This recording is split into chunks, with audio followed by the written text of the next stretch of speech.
J'ai pas de scoop. RATP Dev n'ira pas sur les cars Macron, bien que elle a des filiales en interurbain, en province. Mais pourquoi nous nous intéressons aux gares routières? Pour deux raisons. D'abord, vous l'avez vu, l'article du 16 août de l'AFP qui a dit, après le lancement des cars Macron, le problème c'est les gares routières, a remis le sujet en haut de la pile, et en embarquant les gares routières urbaines, nous étions contents finalement de voir le sujet remis au goût du jour. Et deuxièmement, parce que quand on installe des arrivées de cars interurbains, c'est aussi un problème de transport urbain. J'expliquais tout à l'heure au député que l'arrivée d'un Ouigo TGV à Marne-la-Vallée pose un énorme problème. 10 € pour venir de Lyon, 7 € pour aller à Paris ensuite. Vous voyez un déséquilibre total du prix. Ensuite, 1 heure d'attente pour acheter le ticket et un RER qui va arriver 15 minutes en retard parce qu'il y a 500 voitures, 500 voyageurs avec valise dedans. Donc voilà ce qui se passe quand on ne coordonne pas vraiment l'urbain et l'interurbain. Alors j'en arrive maintenant à nos gares routières. Je vais vous commencer par une histoire que j'aime bien toujours raconter parce que ça, vous avez vu l'histoire de Cologne ou de Stuttgart ou de Ulm ou en Allemagne, on n'arrive pas à garer des cars grande distance. Eh bien, il nous est arrivé quelque chose comme ça à Paris, et sous nos yeux. À Bibliothèque François Mitterrand, en 15 ans, on a créé une station de la ligne 14, on a déplacé la gare du RERC. Tout ça, c'est très bien. Mais quand vous regardez un peu plus près, vous avez cette zone où, d'abord sur le plan, vous n'y comprenez rien. Où sont les terminus du 62, du 89, du 132, du 325? Sur le plan, on ne voit pas, mais quand on va dans la ville, on ne voit pas non plus. Et en fait, voilà, ils sont partout. Ils sont partout et ils sont dispersés dans la ville. Et ah oui, les typographies ont sauté, donc on les voit encore moins sur l'image. C'est pas très grave. On voit une petite bombe là. Voilà. Une bombe blanche là, non Ah oui, les typos ont sauté. Vraiment, elles ont sauté. Alors, c'est ça qui vraiment est très motivant pour nous parce que ça a été le problème de personne. Ni le STIF, ni la RATP, ni la ville de Paris ne s'en sont vraiment occupés. En disant, on verra après. Le principal, c'était le ferroviaire. Et un problème sans propriétaire, ça ne peut pas être résolu, quoi. C'est une phrase tellement évidente, mais il était à personne, ce problème. Alors, les gares routières dans les villes, ça révèle que, quand vous parlez à un élu d'une gare routière, il dit « Ah non, pas de gare routière ». Le concept est mal nommé, parce que c'est routier. Il n'y a pas de route dans les villes. Il est mal connu, il est mal aimé, il n'est pas ou mal financé, il est mal ou pas géré. Les espaces du bus, quand on va dans les séminaires sur le European Bus Operators Forum ou à l'UITP, ne sont pas dans l'industrie du bus. Vous avez tous les opérateurs de bus, mais vous n'avez jamais de co, jamais un aménageur. Ce n'est pas le même monde. Donc les enjeux, finalement, c'est d'exploiter, j'ai été vraiment impliqué là-dessus, la référence d'école française du tram. Où en France, les trams, on a conçu ces projets de transport également à partir de la ville. Et on a toujours combiné deux demi-projets, un demi-projet de transport et un demi-projet urbain. Pourquoi on ne le fait pas pour les bus? Mon ex-directeur, Rémi Ferrèche, directeur de l'immobilier, n'arrête pas de nous dire « vous partez que du transport, vous ne prenez pas la ville en compte comme paramètre essentiel ». Bon, on le prend, mais effectivement, dans les faits, je vais vous montrer quelque chose à la fin, je crois que dans notre technique de travail, nous ne le faisons pas vraiment. Alors, panorama des gares routières, je vous montre d'abord ce tableau. C'est une typologie, je dirais, de présentation. Ce n'est pas une vraie typologie scientifique. Ça permet de voir, de classer un peu les choses. À la RATP, nous utilisons un peu plus d'une centaine de lieux qu'on appelle des gares routières ou des espaces d'échange. Il y a ce qui est totalement informel, par exemple Gare de l'Est. Ce n'est pas considéré par le STIF comme une gare routière, et pourtant, il y a 5 terminus de bus, mais ils sont dans la rue. Ensuite, Sucy-Bonneuil ou d'autres, vous avez certes une voirie organisée avec des quais parallèles, mais finalement, on n'y met dessus que des abris classiques, des abris bus, là, de chez Deco. Et puis, on peut aller plus loin, par exemple à Val-de-Fontenay, où on organise le sol, mais on met une couverture. Et la couverture, c'est un objet architectural qui fait que cette gare va se mettre à exister dans le paysage autrement qu'à Sucy-Bonneuil. Puis en plus, après, on peut aussi construire. À Noisy-le-Grand, on a refait une gare routière juste au-dessus du plateau des voies ferrées. Donc vous avez un bâtiment qui permet à la fois l'accès au RER et l'attente des bus lorsqu'il pleut. Et puis après, il y a ce qui est rare en Île-de-France, qui est le complexe intégré. On n'en a qu'un à La Défense, et il est critiquable. On en avait un autre avant, deux autres, qui étaient Noisy-le-Grand et Nogent-sur-Marne, mais on a préféré fuir le souterrain, alors qu'il aurait été peut-être intéressant d'aménager le souterrain pour les bus. Alors, un petit tour rapide un panorama, bon, un peu pour vous assommer, quoi. Pour vous dire que l'objet gare routière est quelque chose de valable dans le monde. À Kamppi, à Helsinki, à côté de la gare centrale, il y a une station Kamppi, un énorme centre commercial, des bureaux, des hôtels, et dessous, deux gares routières superposées, une d'urbain et une d'interurbain, 150 lignes en terminus à cet endroit-là. J'y reviendrai plus tard. Alors, plus petit, mais tout aussi intégré, à Saint-Hélier, la capitale de Jersey, grand pays. Moi, je faisais du bateau et je voyais toujours des bus devant le port. Vous allez souvent à Jersey pour... Oui. Du bateau, j'ai dit, du bateau, de la voile. Et en arrivant, un jour, je ne vois plus de bus. Je me dis, où sont les bus ? Et mes amis me disent, mais pourquoi tu cherches les bus ? Je ne sais pas, je trouve ça bizarre qu'il n'y ait plus de bus. Et je l'ai vu rentrer dans un immeuble. Et voilà. Et bien dedans, il y a comme un petit aéroport, quoi, avec un espace que vous voyez en haut à droite. C'est comme si on attendait un trajet en ferry, oui. Et puis, toute une piste pour les bus. Et c'est totalement intégré. C'est dans un immeuble qui était, paraît-il, un ancien dépôt. Et maintenant, il y a des habitations. Alors, voilà, grand pays la Suisse, grande gare routière, Coire, Ruhr, rapatriement des bus urbains, des post-bus, sur un plateau au-dessus de la gare. C'est quand même de l'architecture fière, quoi. C'est pas ça qu'on a en France. Alors Londres. Londres, c'est incroyable. Il y a une sorte de festival qui ne suit pas le même style. Vauxhall, Stratford, North Greenwich, des terminaux de bus qui sont vraiment des résultats, des objets d'architecture, qui sont la fierté de TfL. Mais bizarrement, quand on parle aux Anglais, ils ne sont pas contents du tout. Je n'ai pas su pourquoi, mais visiblement, il y a d'autres problèmes qui font qu'ils ne se sentent pas bien dans ces espaces. Alors, de façon plus modeste, il suffit des fois d'organiser les quais de façon banale, comme vous le devinez là, à Aarau, devant la gare en Suisse, et puis faire un appel très créatif à de l'architecture intéressante pour faire de ce lieu une destination, un spot comme on dit. Faire de telle sorte qu'on regarde maintenant Aarau. Il y a un exemple en France que je vais vous montrer à la fin.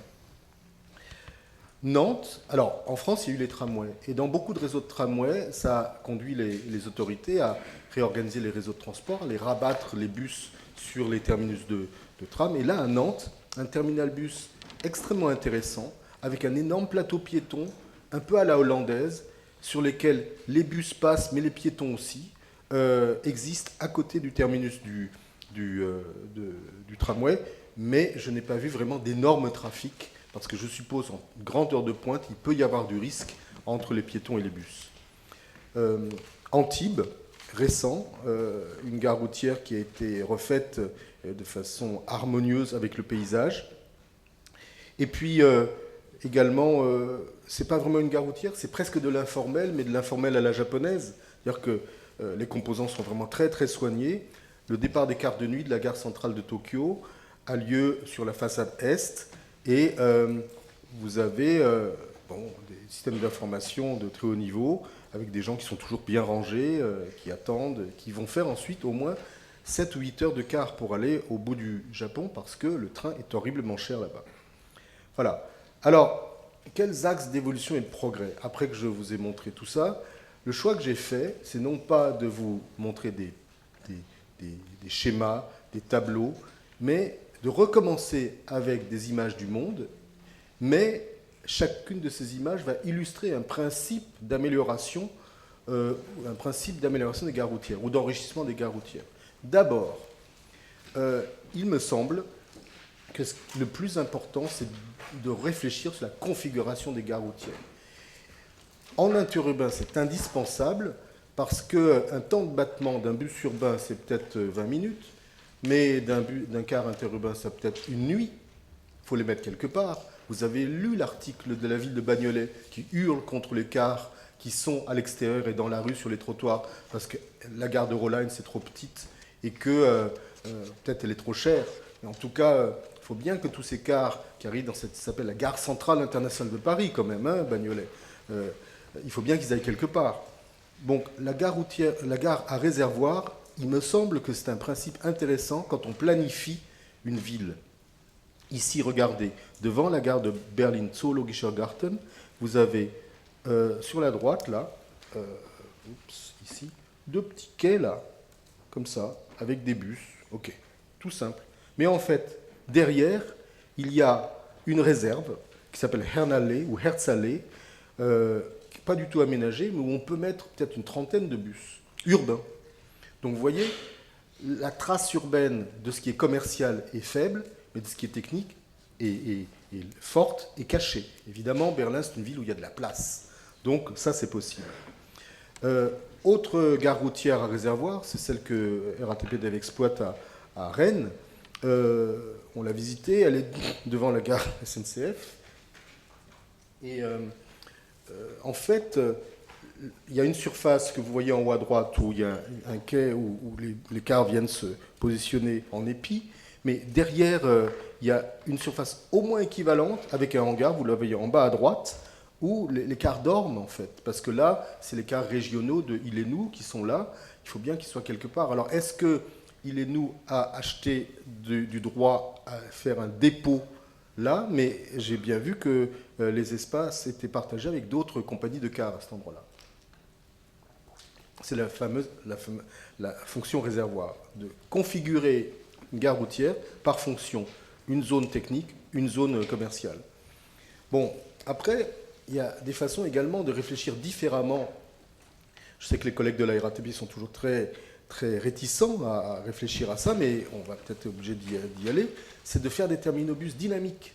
C'est-à-dire qu'un point de départ, il peut ne pas être consacré définitivement à une ligne. Et ça peut peut-être varier. Alors, à Anvers, si vous allez sur la place Roosevelt, dans le centre, juste à côté de la gare, vous avez une grande place, et vous ne les voyez pas, les bus, parce qu'il y a 4 bosquets d'arbres. Bon, bosquet, c'est pas un bosquet, mais 4 carrés d'arbres avec des bus dedans. Je pense qu'ils n'exploitent pas les 4 en heure creuse. Ils concentrent les départs sur un certain nombre de carrés. Et en heure de pointe, tous les carrés sont exploités. Donc, les affectations sont variables. Alors là, vous avez à la fois à Eindhoven une gare qui est emblématique pour ce qui s'appelle la gare dynamique, parce qu'en plus, il y a une configuration par fonction. À droite, vous avez la photo type Google. Vous avez tous les points de départ qui sont des mini-quais qui sont là, à droite. Et puis derrière, vous avez, en haut sur la photo, vous avez le réservoir qui n'est pas très très grand. Donc on devine le circuit que font les bus, ils font peut-être 2 fois le tour là-dedans, mais la partie dite commerciale, elle est assez réduite. Alors évidemment, on est en Hollande, ce qui fait qu'en hiver, tous les voyageurs attendent sous l'auvent de la gare, et puis quand le bus est annoncé, ils traversent à pied dans la neige, là où les bus passent, mais c'est normal, puisqu'on fait aussi du vélo par moins 10 en Hollande. Bon. Alors, autre axe, la mixité urbain-interurbain, pour la traiter ici, là je ne donne que des solutions monstrueuses, c'est Madrid. Vous voyez en haut à droite, sur la circulaire, ligne 6 du métro de Madrid, les points d'arrivée des autoroutes avec les intercambiadores. Ce sont des complexes souterrains à plusieurs étages. Vous voyez le directory comme un centre commercial avec les différents niveaux. Le métro est au fond. Il y a aussi des parkings en dessous. Et il y a un étage pour les cars interurbains et un étage pour les bus urbains ou suburbains. On commence à voir, en regardant Madrid et en le comparant aussi à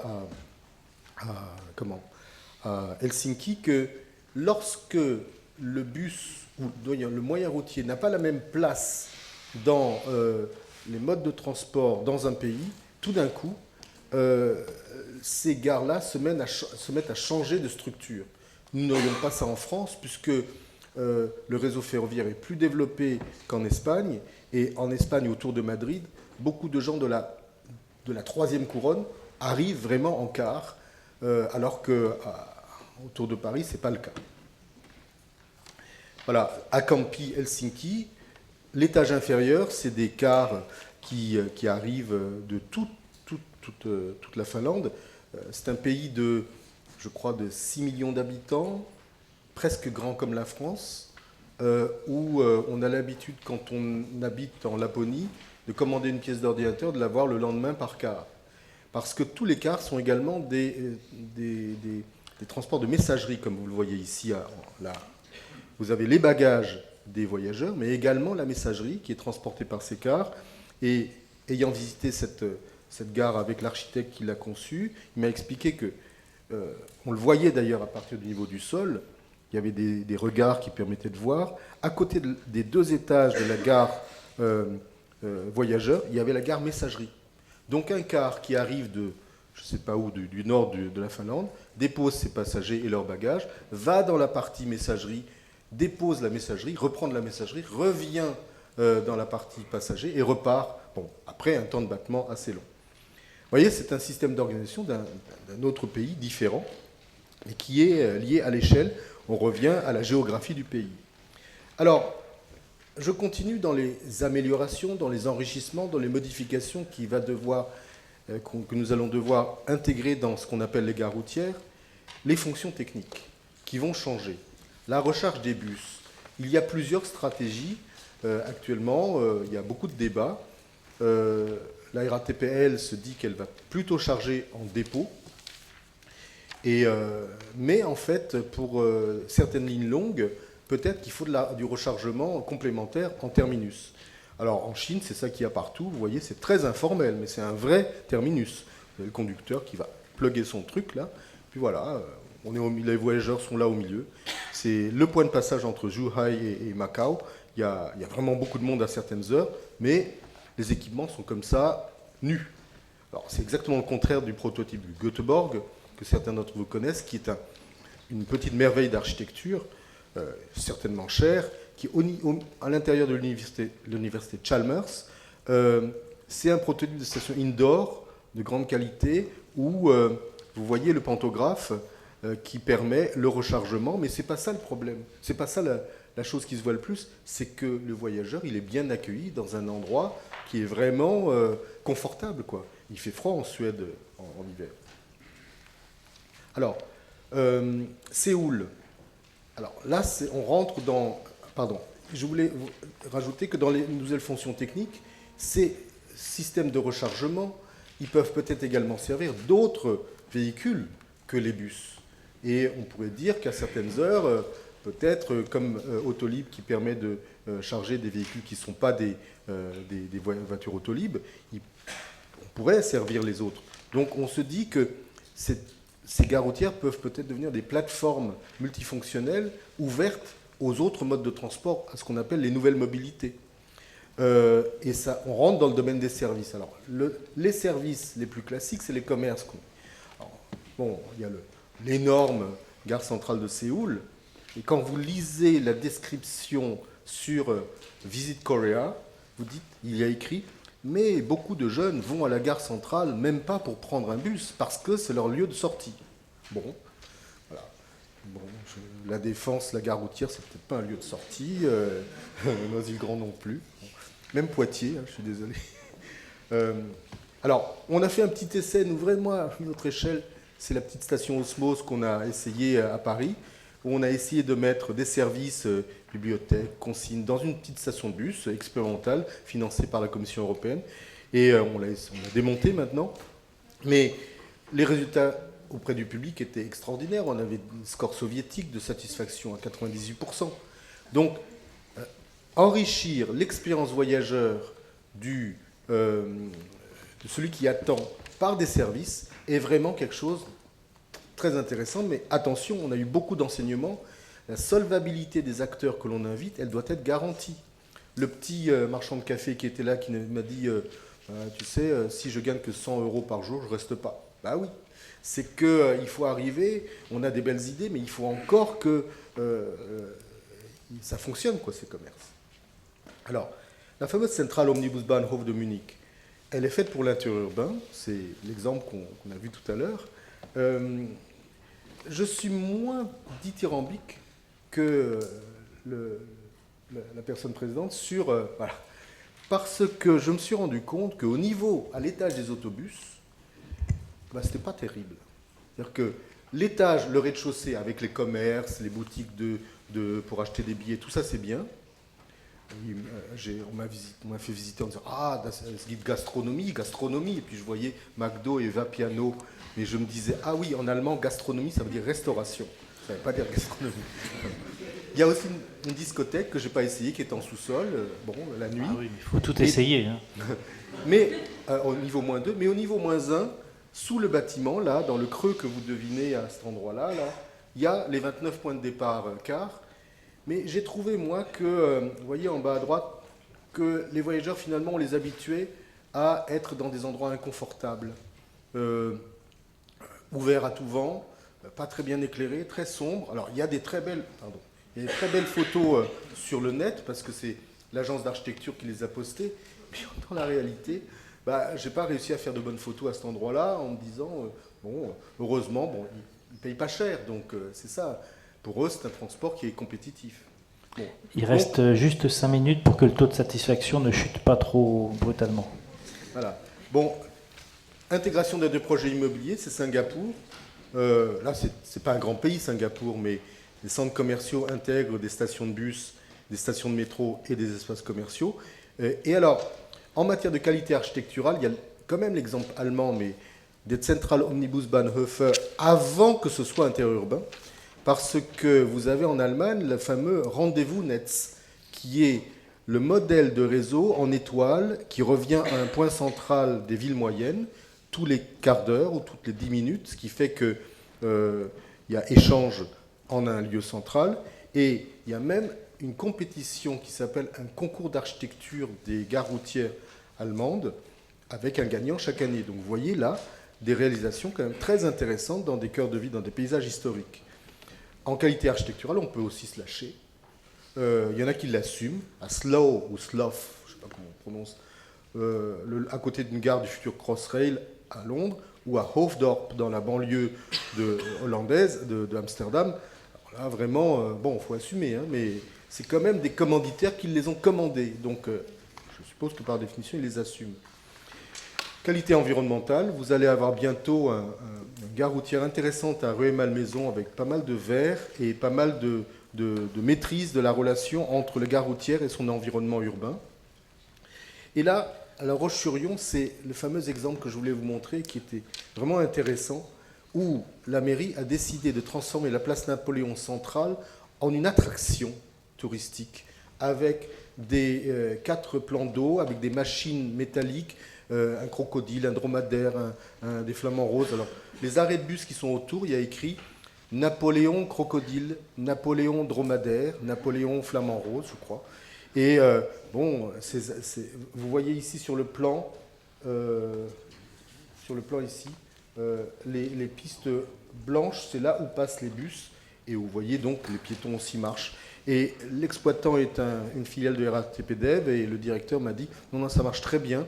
Et quand on met nos 16 bus dedans à 4 fois par jour, il n'y a aucun problème avec les piétons. Insertion urbaine, c'est mon dernier chapitre des progrès. On travaille pour le STIF pour une mission de référencer les recommandations de qualité d'insertion urbaine.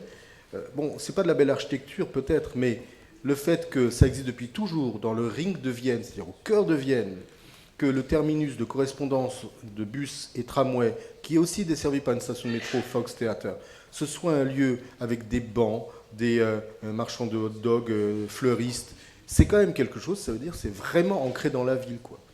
Et tout nouveau, c'est Aix-en-Provence, peut-être parce que c'est une ville qui n'est pas très bien desservie par le train, eh bien, Aix-en-Provence a choisi une gare routière en cœur de ville, juste à côté, enfin, à quelques minutes de la place de la Rotonde.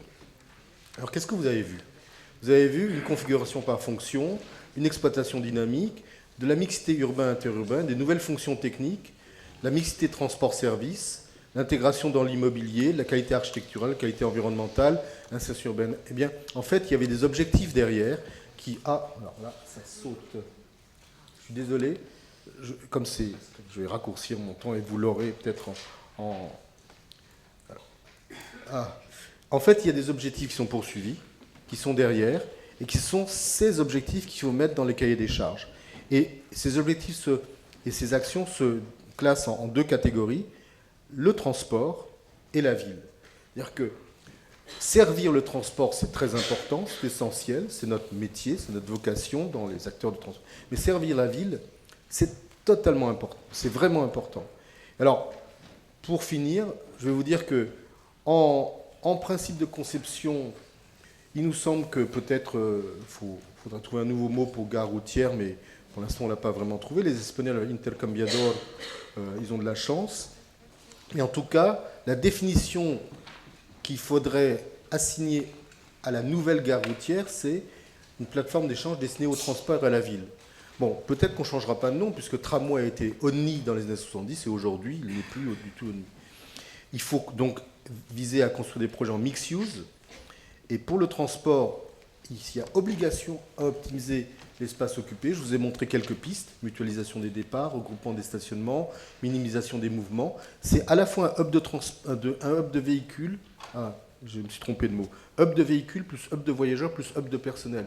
C'est ces trois fonctions d'échange qu'il faut qu'on maîtrise en même temps, avec des mixités urbains-interurbains. Et pour la ville, le dégagement des services, le compactage des espaces de transport permet de dégager de l'espace pour les services et les autres mobilités urbaines. Alors, en matière de principe d'action, c'est ça que je voulais vous dire, surtout en matière de technique de travail. Je crois que nous réfléchissons surtout en 2D, avec des plans en masse. Eh bien, quand le monde du transport travaille en 2D et apporte à une collectivité un plan en 2D, ça veut dire vous me piquez mon espace urbain pour vos bus. Eh bien, il faut passer en 3D, il faut concevoir absolument les objets architecturaux en même temps que la circulation des bus qui est réglée en 2D. Et ce serait la preuve qu'on part autant de la ville que du transport. Et évidemment, ça veut dire qu'un diagnostic urbain élargi qui dépasse les questions de mobilité doit être mené à chaque fois que l'on réfléchit sur une gare routière. Et pour ça, il nous semble que la sacro-sainte succession pré-programme, esquisse, programme, avant-projet, programme détaillé, projet définitif, etc., est très longue et peut-être pas très fiable. Et viser des méthodes de co-conception en mettant l'ensemble des acteurs autour d'une table pour arriver à jouer un peu à la pâte à modeler et décider ensemble d'une configuration, ça devrait être essayé. Nous, RATP, on a reçu un budget de la Commission européenne pour essayer cela dans quelques endroits. C'est vraiment de la recherche. J'espère que ça marchera.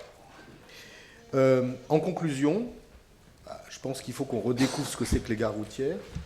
Je vous ai montré des cas d'excellence. C'est aussi pour révéler, pour montrer, pour créer du désir. Ce genre d'exposé, je l'ai fait devant des maires qui m'ont tous dit à la fin « Ah, c'est intéressant, si j'avais su. » Voilà, donc ils ne savent pas. En revanche, les modèles économiques, c'est vraiment le sujet central qu'il faut qu'on arrive à viser. Rémi Ferrège, que j'ai déjà cité, me disait « Si tu fais un bilan stricto sensu de la gare routière, peut-être que tu n'y arriveras pas. Il faudrait arriver à intégrer également les économies que tu fais par ailleurs en ayant la gare routière. Parce que si tu ne l'avais pas, tu aurais plein de coûts ailleurs qu'il faut réintégrer. Ça, on ne l'a pas encore fait. Et pour l'Île-de-France, en conclusion, ce que je voudrais dire, c'est que le Grand Paris, c'est l'occasion de renouveler la gouvernance des gares routières, puisque on ne peut pas se rater à ce moment-là. Et dernière image pour vous amuser. Voilà, autre monde, autre culture. São Paulo, New York et surtout Istanbul. L'autogare d'Istanbul. Ce que vous voyez, ce n'est pas des insectes, c'est des cars. Voilà. Merci beaucoup, Yoka Minagai.